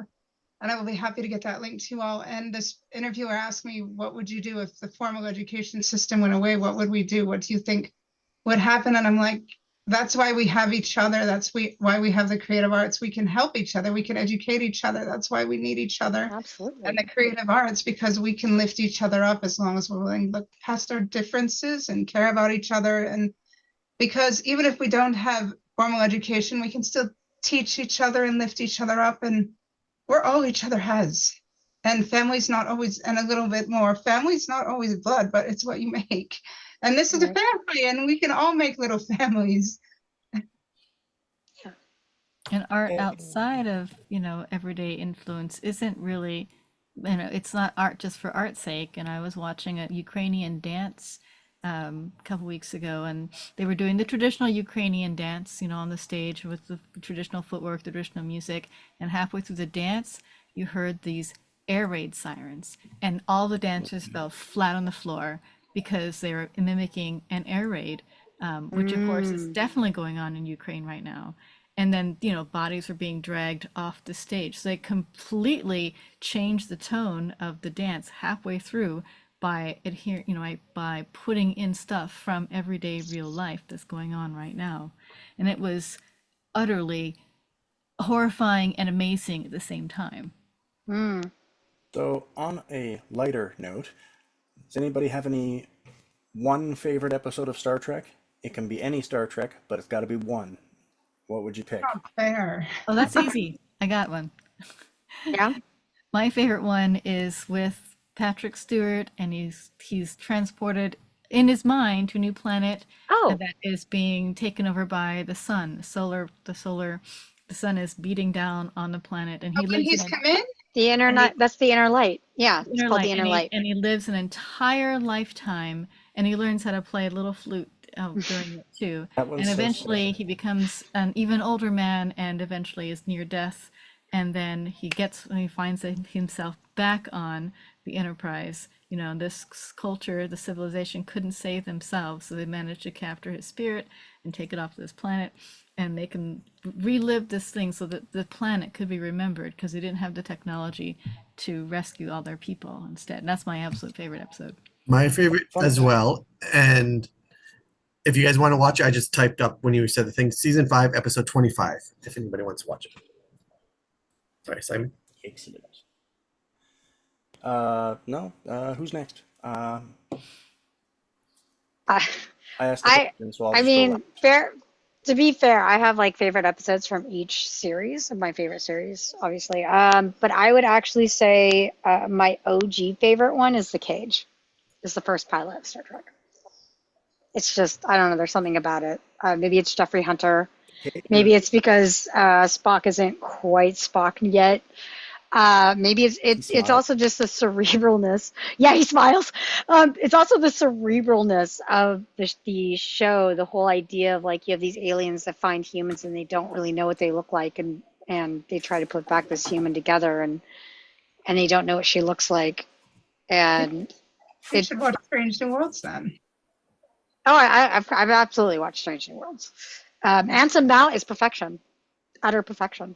So Oh, yeah. I'm very Anson Mount as Pike. I'm very much into that show. I can't wait for season 3. But yeah, I really enjoyed that season or that episode, and I would have really loved to have seen what would have happened if they had continued on with Jeffrey Hunter as Pike. I think it would have been a very different Mm. episode, very different series. It would have been a much more serious series, I think, because Jeffrey Hunter played Pike to be much more reflective, much more, you know, much more. My brain is not wanting to. He's more insular. He was much more introverted than Kirk was. So it would have been I think it would have been a different show. But I'm really glad they continued it with Pike as with Anson Mount as Pike, and he's just lovely. Jeffrey So Hunter it's great. not long after that, didn't he? No, he died very soon after that. He Yeah, he died had a from a horse brain riding. aneurysm. Yeah, he had a Yeah, horse riding accident, and it turned into a brain hemorrhage. yep, and he died in the shower or something like that. He was taking a shower and collapsed. Yeah, it's too bad. He was 41. It was really sad. He was very young. Yeah. All right, I guess I'll say mine. Mine's a newer episode, actually. It used to be The Magnificent Ferengi. I love that But one. now, That was so good. yeah, DS9 the episodes are peak. But now it's actually Subspace Rhapsody. Uh, I love that one. it's Yes. Strange New Worlds Season 2. It's a musical episode. My entire family sings it in the car on long car rides.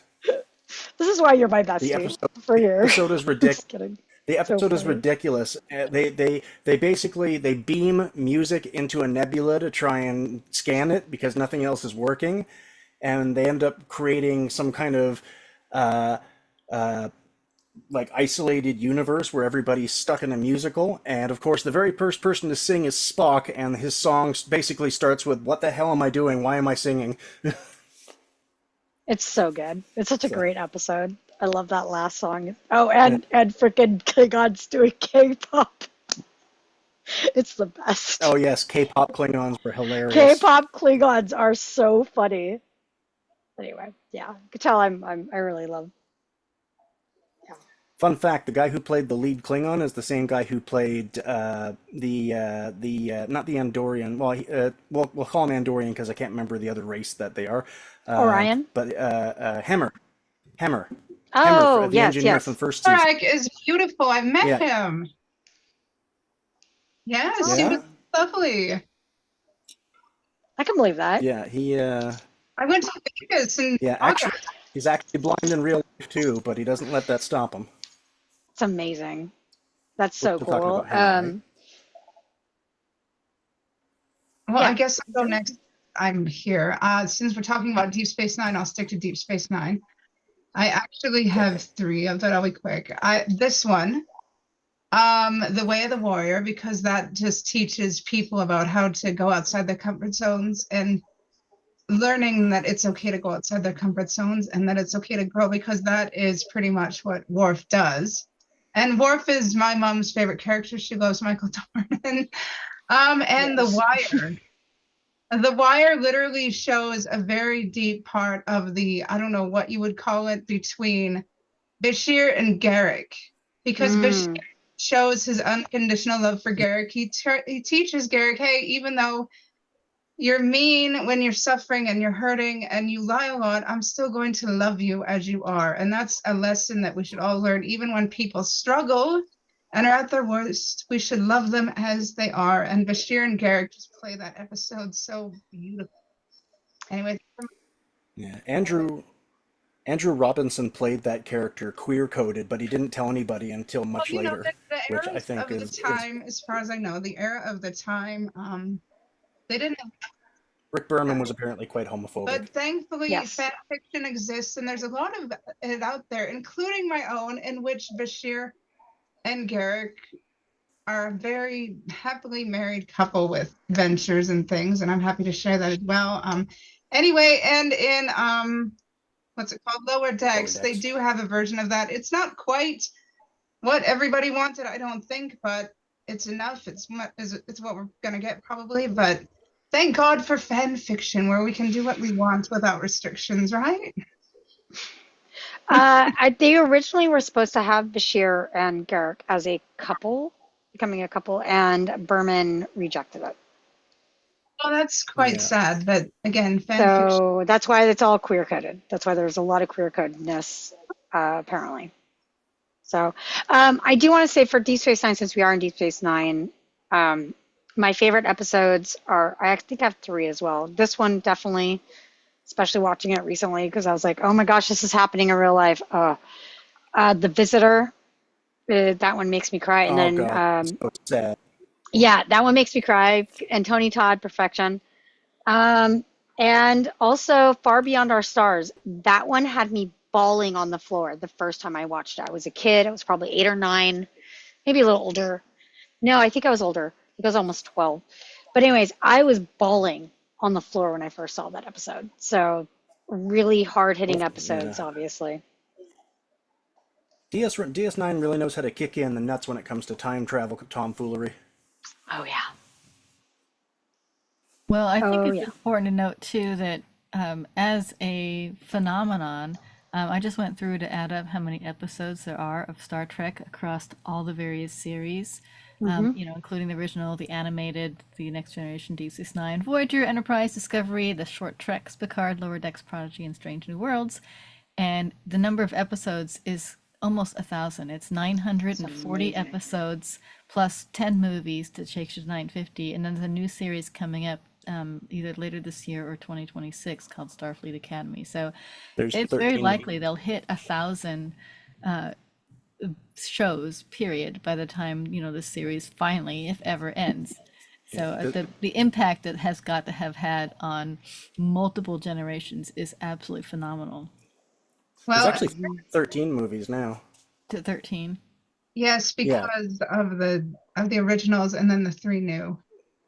yeah. The JJ ones, even though Oh, they right, take I place in an forgot those alternate ones. You're timeline, right. are affected by the prime So that timeline. takes you to 953 plus whatever. And Yeah. that was up to 2022. So there might be, I don't know if there was anything past that. So Next year's the 60th anniversary of Star Trek. Oh man, I still have I went to see the 50th anniversary. I got to see the symphony, like the concert for the 50th anniversary. I still have my jacket that I've got, and I was bawling because I cry at music. So especially when it's like that. So I was like crying through most of it. Like I think I lasted probably like maybe half. No, Yeah. I was crying through most of it. But I love the fact that the music for DS9 comes from the original movie. They took segments of the different movies to come up with the opening, what do you call those things? After the trailer and between the first act, opening credits, from that composition. Oh, I didn't know that. I do know that I believe it was Jerry Goldsmith who did do. I have to go check. I know Jerry Goldsmith did Voyagers um, theme song, which is why it's such an incredible theme song. Shout out One to Jerry Goldsmith. one thing I From the liked about DS9, hmm. its intro music is if you watch the series from beginning to end. At the beginning of the series, it's just this lonely station off in far space with the odd ship flying in, and instead of like a huge orchestra, it's just this one trumpet going bum bum bum bum. But then as the series Yes. progresses, things get more and more complex. More ships show up in the intro. Uh, the runabout that flies into the wormhole eventually becomes the Defiant, and towards the end of it, the whole thing is just this big bash of instruments all together. Like the whole thing evolves throughout the 7 years the show is That's on. cool. Interestingly enough, if you really paid attention to Emissary, did you know it's like a spin-off from the Best of Both Worlds in TNA? For Yeah. what? Because Wait, say that one more time. the ship that Cisco is a first officer on gets smashed up when Picard becomes Locutus. Oh, yeah, of course. That's the premise. I mean, that's the whole And premise of the show. They And show that in the very first yeah, episode. it's fascinating. I mean, the book goes into even more detail, and I have the book. And it's actually quite fascinating. Yes, the original theme was composed by Alexander Courage, and there's actually lyrics that Gene Roddenberry put in that Alexander Courage was very upset about. That's for the original. I'm talking about Deep Space Nine. I'm talking about the original movie. The music was written by Jerry Goldsmith, not for the series. So, yeah, just a bit of that. Yeah, I actually know the lyrics to it because that's how much of a nerd I am, at least musically.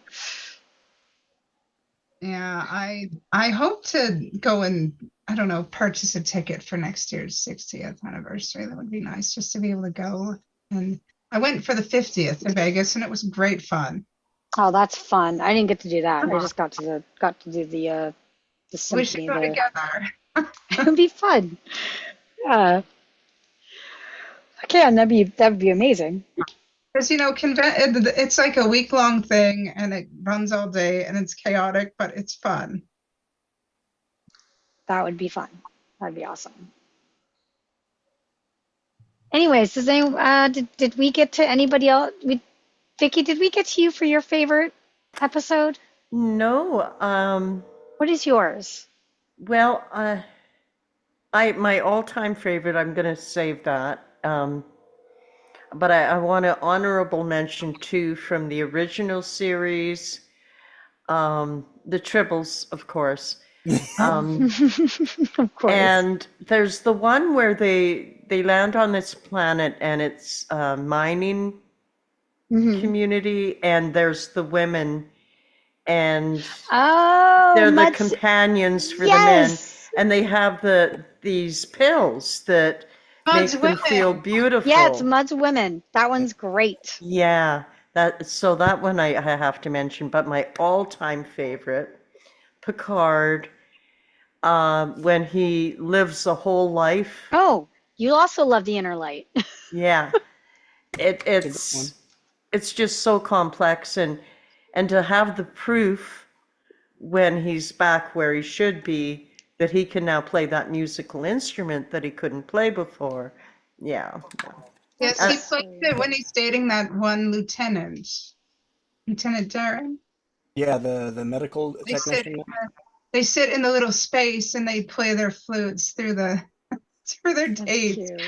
They use that music in the intro for Picard season 1 and 2 as well. Oh my goodness, that's yes. what that's from. You know what? A lot of people trash it, but I had heavy respect for it because it was just so interesting. I love the Death Star run in the final episode on the board cube. I haven't seen it. Don't spoil it for me. Well, if it helps, I gave you no context aside from Death Star. All I have to say though is justice for Q. I Oh said God, it. you know what? John Delancey is the sweetest individual. When I Not was, Hugh, not Q. Hugh. Justice for Hugh. oh Without any God, more details, because somebody hasn't seen it, of course. Jonathan Del Yes. Arc, God bless him. Yeah. But That being said, Q is John just a Delancey is sneaky. pretty awesome. Yeah, he's a sneaky, but yeah. Anyway, Anamike, do you have a favorite? Where did I Anamike? do not Oh, know. I like I said, I've never seen any of Deep Space oh, Nine. I've seen random episodes here and there of the original, but I not enough to even remember which is which. Sounds like you've okay. got homework. Yeah, you do. Not with 1,000 episodes, absolutely not. I was just thinking, I was like, I'm not going to start now. That sounds just way overwhelming. No, It's just actually what? not that hard to get through. I Yeah. mean, I've been putting my daughter through it for like the last year or so, and we just stagger it out. My kids are Yeah, sorry, friends. still on DS9, so I've been doing a run of TOS with my one of my best friends, and it's been so much fun. She like basically calls it Kirk running around with his shirt off series. That's literally what she calls it. It's hilarious I, every I, I time. I posted something a year or so ago when I was first showing, because we started with the original series when I started watching it with my kid, and in the first few episodes, Kirk is very forward with the women. It gets a little better, but in the beginning. So at one point, I just remember going, Jesus Christ, the show's just started, and Kirk's already going over and kirking the first girl that he kirked into.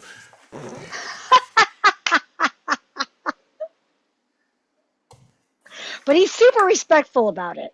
Do He can be a little forceful at times. Jacob, do you have any I thoughts mean, on it? that's the evil within. Yeah, Jacob, what about you? I already mentioned my favorite, but no Yeah. additional thoughts. I'm appreciating hearing everybody. Well, that's good. We appreciate that you're here. We miss you. And Same. John. John, there John, we go. That's right. you have a favorite, John? Still here. Yeah, he's still here. Oh, I'm not a fan of Star Trek. I don't have a favorite ones because my favorite kind of TV show or movie I watch are like, for example, like Spider-Man, South Park, and Futurama. Okay. You know what? I was thinking we should tar and feather you, but Futurama saved you. Futurama is very awesome. That's Yes, yes. I hope we do a bit on that. Well, We have done one. Futurama was inspired by Star Trek. There's even Funny quite a few enough, Star Trek episodes. there are, and Matt Groening, yeah, Matt Groening isn't Matt Groening? No, Yeah. who's the Matt person that does Orwell? He's in Orwell now. Yeah, that's who it is. Oh, It is. I think Maurice LaMarche. who is it? No, wait, never mind. No, no, no. Wait, who are you saying? Are they There animated? is. Sorry, no. He's an animator. He did Futurama and I think Family Guy as well. But he's a huge Star Trek nerd, and he now plays the captain on Orwell. Yeah, Matt Groening. He's the one that Matt created Groening. Yeah, The then Orville? it. Yeah, Seth MacFarlane? Groening. Seth MacFarlane. That's what I'm thinking of. Seth MacFarlane. He's a huge Trekkie.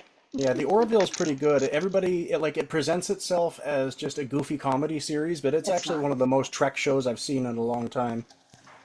I think it would be fun to be on Trek or the Orville, maybe we'll get, elected to that. Well, Trek is filmed in Toronto now. We've even got a Star Trek soundstage. You know what? I will make this That's pretty confession. awesome. Only God knows this, and I think I've shared it with other people before, but they haven't believed me.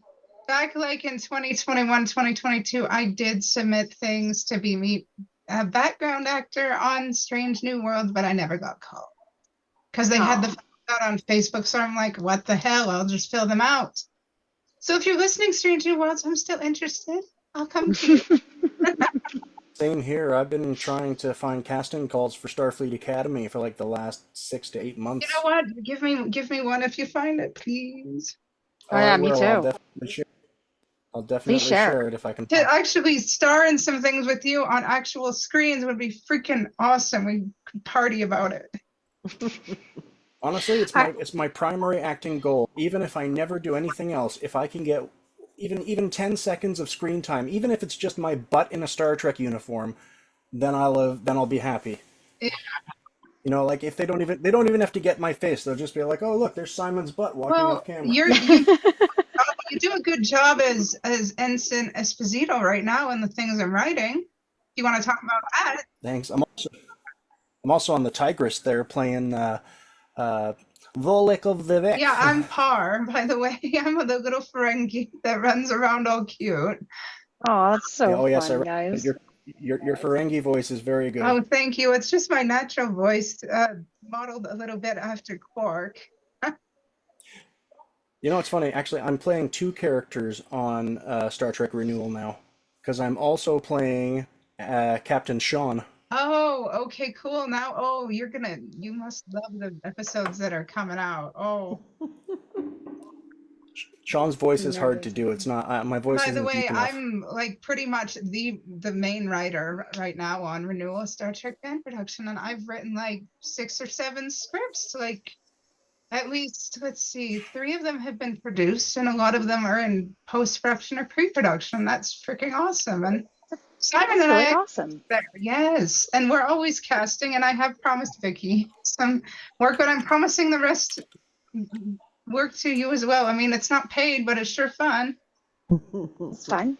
Give me a second. I'll find a link. I call it I'll get the exposure. playlist. Yes, I mean, if money was the only reason to act, I don't think anybody would act. But we aren't in acting Right. just for the money. It's about helping stories come to life and enjoying the growth we get from it. Great, but living is good. Being able to eat is good. It's Yes, true. but I'm not, I know it sounds weird, but I'm not primarily in acting because there's It's not money weird. involved, fun and enjoyable. And as a neurodivergent person who actually struggles with being in a world that doesn't understand her, like acting allows me to just kind of be somebody else for a little while and find joy in telling stories and finding acceptance in a world that's just as diverse and creative as she is, and not having to feel ashamed while being in different roles, because sometimes I'm ashamed of myself as I am, but I'm not ashamed when I'm acting or writing or just helping stories come to life. I like your writing better than Draven's. Oh, Oh, that's a compliment. That's sweet. Well, Awesome. I have to say, between me and Heather, we both have kind of figured out a long time ago that the guy who actually runs the show, Draven's, a bit of an asshole, but we tolerate him. Hey, what were you going to say? I just wanted to say that the 40 plus years that I've been involved with acting in theater, film, etc., where I've made my money is doing murder mysteries, singing telegrams, clown, mime. Yeah. You have to be open to anything. Now, sure, I've done some film, but really, I've made more money probably doing murder mysteries. That started in 1988. They still well, call me once in a while. That's weren't you on awesome. Honey, I Shrunk the Kids or something? I remember that. You told me that. What was that?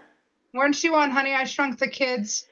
Right, yeah, I did get into a couple of the TV episodes. Oh, wow, that's really cool. Yeah, I didn't say anything. I mean, Well, I mean, the one episode was good because it was a 2-day shoot. It was when the boy, he made Nick. himself be an adult so he could go on this game show, and so he could win. And I was an audience member, Oh, and that's because fun. because it was 2 different days, they just wear something different and place you in a different part of the audience. And when the stage manager came out and gave us our directions, he said, "Okay, the game show host is going to come out, and when he does, react as big as you can." Mm. Can you imagine someone telling me to act as big as I can? So well, guess what? On the one day, I actually got a close up because I was like, "Oh my God!" That Like, is so and it much. made That's it. so, that is so cool, Vicky. I love that. It's in one of the movies? No, this the TV show, right? yeah, Oh, I TV didn't know there series, was a yeah. TV series. series with Peter Scolari. Yeah, they filmed those in Calgary, Alberta. The That's TV so show. cool. Yeah. Speaking All of right, honey, guys, I probably should get going though. Live long and I'm prosper. assuming you guys want to do part So- 2. Absolutely. yeah, All right, I'll put it on the Tough schedule, question. no cliffhangers. Bad. but not next Yeah, week. It'll be 2 weeks. Won't be able Yeah. to. I will be there. Okay. Right. I should go too. It's a couple minutes past midnight. Yeah, get some sleep, buddy. Get some Yeah, rest. my- It was nice my playing supervisor. off of you. All right. Yeah, that was good. And hope good. we get to do it again in 2 weeks. Yeah, And looking forward to live it. long and prosper. Live long and prosper. Live long and Who had prosper. Or should have done for the screenshot. Just kidding. Damn it. screenshot? Yeah, Opportunity missed. Everyone's still here? except Haley, I think. Cannot do Haley's that. still here. Right then. Toodaloo, everyone. Bye. See you next time. Bye-bye. See you soon. Bye. Bye. Bye. Bye. Bye. See you in next 2 weeks. I will be there in the part 2. Bye. Okay.